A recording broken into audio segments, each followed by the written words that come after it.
Civic. So Civic is a like a verification company, but they do identity management stuff within the crypto space, not just for individuals but for businesses.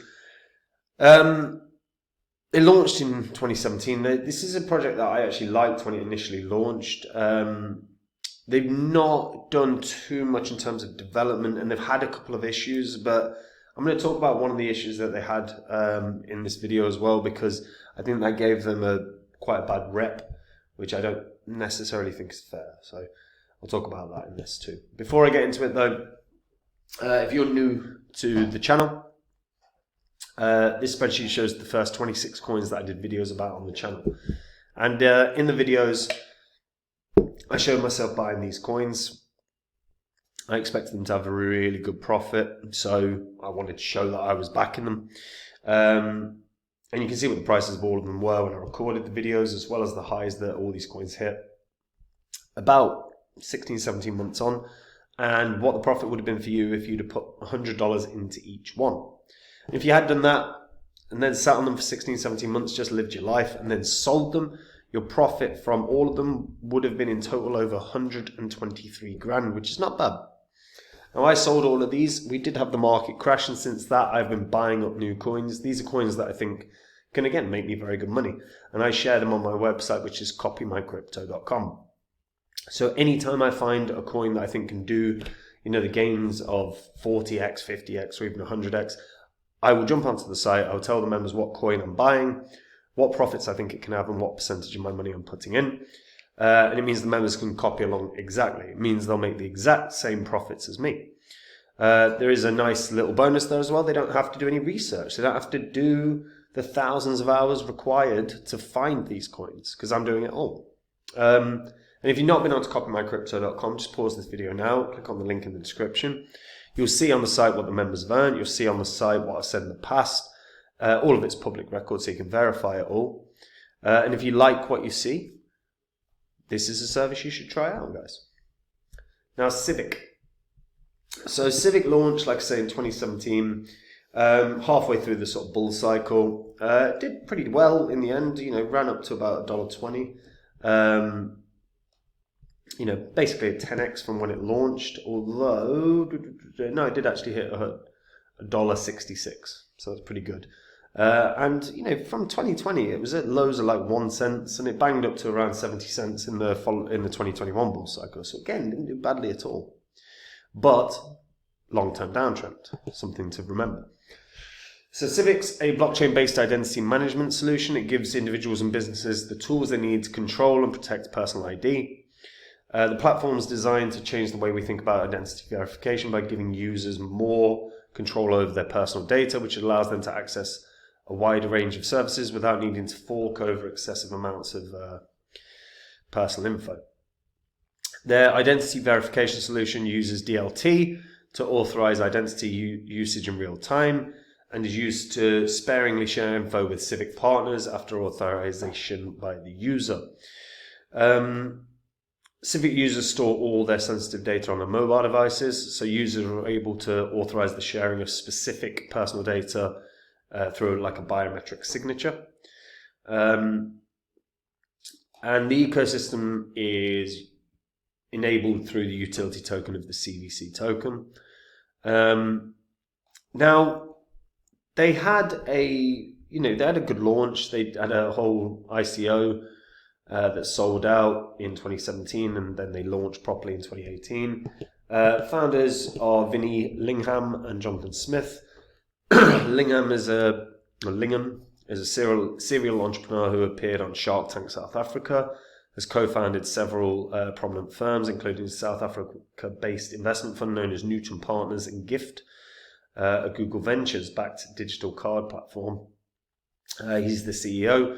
Then you've got Jonathan Smith, who is the CTO and has like 15 years experience in the banking industry, worked at Deloitte and worked at HSH Nordbank. He was also global head of platforms at Gempact Headstrong Capital Markets. So good resume between them. They also have Chris Hart as the COO, who has 2 decades of experience in senior finance. They're listed as working out the San Francisco Bay Area. Now, in terms of what they do, they've been pretty damn good.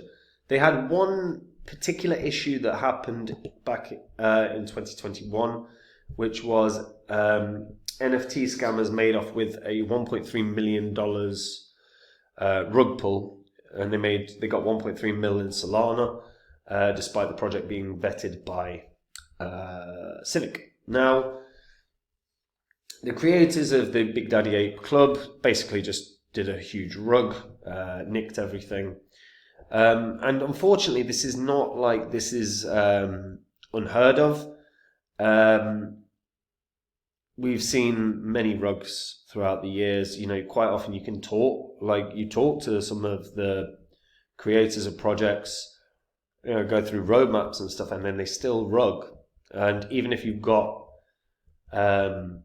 information about them, unfortunately, we are in a situation worldwide where governments haven't really taken rug pulls within crypto seriously, so they're not actively trying to catch the perpetrators. And we've seen this in many, many cases.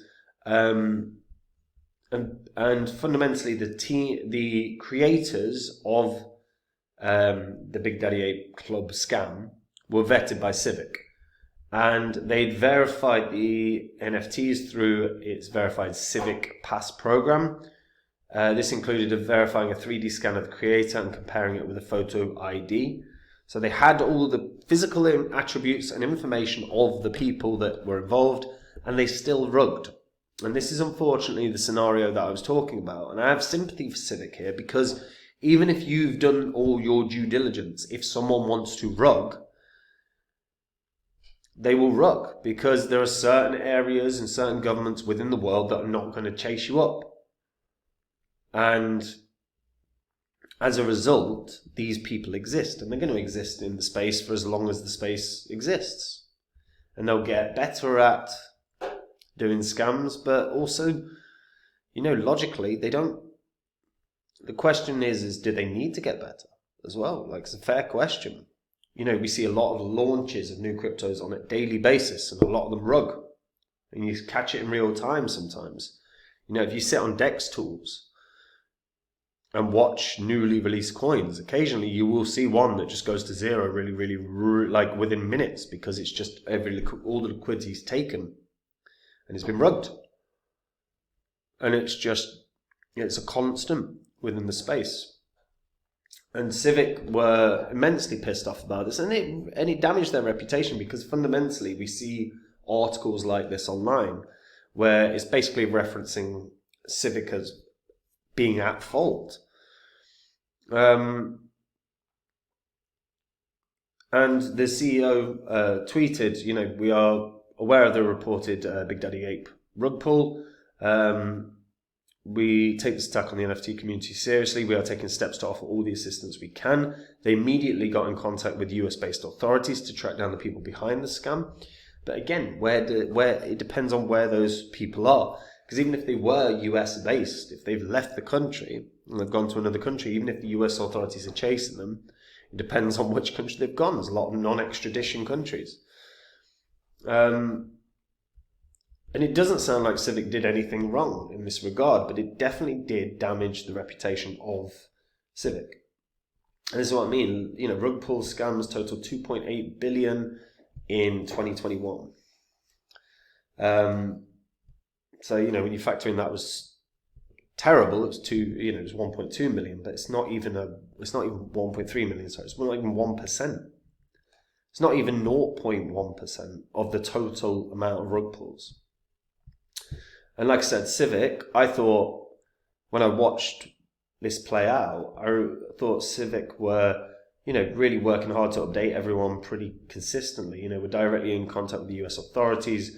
We're in touch with Sol Rarity, and we thank them for sharing their investigation and believe in a safer, healthier ecosystem, But doxing is only one piece of the puzzle, and that's true. And if you've got a bad actor that's been doxed, it still doesn't matter, does it? It's unfortunate. In spite of all of this, Civic has a very good project here in terms of. I'm not a huge fan of the identity element within crypto, but that's inevitability. And to be fair, Civic and Civic Pass have been used really regularly. I mean, Civic Pass for compliance has been used over 570 times now. Nearly 655,000, well, over 655,000 passes have been issued. 3.2 million bots and malicious activities have been blocked as a result of Civic. So they're doing a good job, but yeah, I do think that the reputation got a little harmed. Probably, and I do really believe it was unfairly. They're on every major exchange as well, like they are on everywhere. So they're not necessarily in the next bull cycle going to have an exchange bounce. They're not going to land on Binance because they're already there. They're not going to land on a Coinbase, they're already there. So they're not going to get the exchange bounce that we've often seen. And given that they're in a long-term downtrend, I think it's going to struggle to break the previous highs of 2021. So I'm looking at this and going, 60 cents is probably the target here. It's one of the longest running crypto projects in the space. And I think 60 cents is fair. I actually think, given what they've actually achieved within the space, I think there's real arguments that this should be way above $1. However, I do think some of these issues are damaging it. I also don't see Civic marketing and advertising and really pushing what they've built in an effective way. If I saw them marketing on multiple different platforms, then I'd be looking at this as something that could maybe break the downtrend. However, because I haven't seen that, I'd probably cap this at about 60 cents. Could it do more? Absolutely. But that's going to take effective marketing. That's definitely going to take them being integrated, particularly the Civic identity management solution. Like if you can get that integrated into, say, some of the biggest exchanges, we're going to use Civic's identity management solution for KYC. That would be such a sort of acknowledgement of strength of the product. But even if they just marketed better, I think it could break that downtrend. But right now I cap it at 60 cents because I've just not seen those things happen. But yeah, let me know what you guys think about that in the comments down below. And guys, if you want to make the exact same profits as me in the next bull cycle, you can head over to copymycrypto.com. That is the site I run where I share with my members every coin that I own. So anytime I buy or sell a crypto, I jump onto the site and I tell my members about it. When I buy a crypto, I tell my members what crypto I'm going to buy, what profits I think it can have, what percentage of my cash I'm putting in. When I sell one, I do the same. I go, guys, I'm selling this holding, this percentage of it. This is what I'm doing with my profits. This means the members can copy along exactly. This means the members don't have any work to do either. And if you've never been onto copymycrypto.com, go check that out now. You'll see things I've said in the past. You'll see what ended up happening. I did a whole course in 2020 about Phantom and why it would be one of the best investments of 2020. I charged $20 for that course. Phantom went up nearly 700 times from when I released that course. People that took that course, there's several that became millionaires as a result. Even if you'd only put in the $20 the course cost, you'd have made 14 grand on Phantom. And when I find another Phantom, that just goes on to copymycrypto.com. I just share that with the members. And like I said, everything on the site is public record, whether it's the Phantom course, whether it's the what the members have earned. It's all on the history of this channel. So confirm, verify what you read. And if you like what you see, guys, join me there. And that's it from me. Have a good day. Bye-bye.